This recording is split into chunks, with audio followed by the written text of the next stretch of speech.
It was an uncertain week for Oregon basketball teams, to say the least. Dozens of games canceled across the state due to COVID and weather, including 3 Central Oregon games Tuesday night. The boys game between Mountain View and Ridgeview canceled because of COVID. The Klamath Union and Sisters boys game canceled because of travel conditions in the passes, and the Pine-Trinity Lutheran girls game was scratched because of COVID. As school districts continue to review guidelines from the state, games will continue when possible.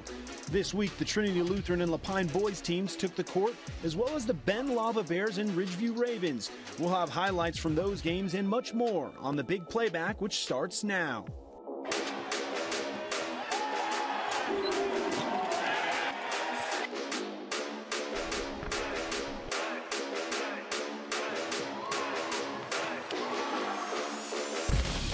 Big Playback is brought to you by Abby's Legendary Pizza and Kronesburg Electric.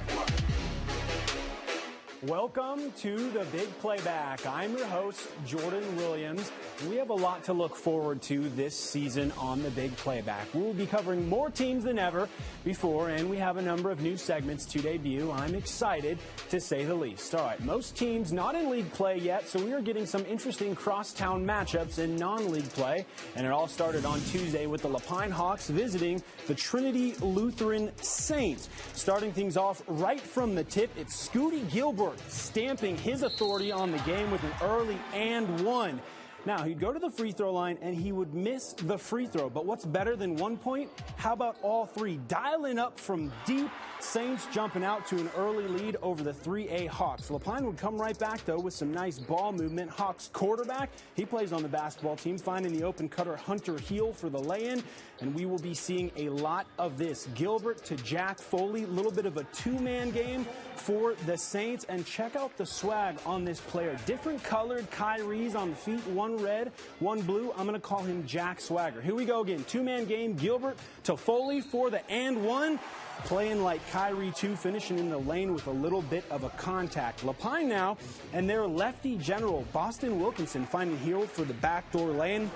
Wilkinson was doing what he could to help the Hawks stay in it. This time it's Heel returning the favor, finding Wilkinson with the lefty corner three. He would knock it down, but Trinity was just a little bit too much. Jack Swagger, welcome to my block party. Saints would take down the visiting Hawks 82-59. All right, let's get over to some girls basketball action. The Madras White Buffaloes hosting the Baker Bulldogs. This game happened a few hours ago, and it was all Buffaloes all game long, or I should say early on. No Lana Harry, can't get the three to fall, but Maya Poland's like, don't worry, sister, I got your back. She gets the putback to go. Now sophomore Rylan Davis playing like a senior, going coast to coast for the and one, wearing that number 24 proudly. Now, Harry going to get on the score sheet here. She missed her first shot, but let's get the second one to go with the long two. Nothing but net. Rylan Davis now dialing it up from deep. She can get a three ball in too. So it was Madras early on, but Baker Bulldogs would actually finish stronger, and they would get the win 59-43.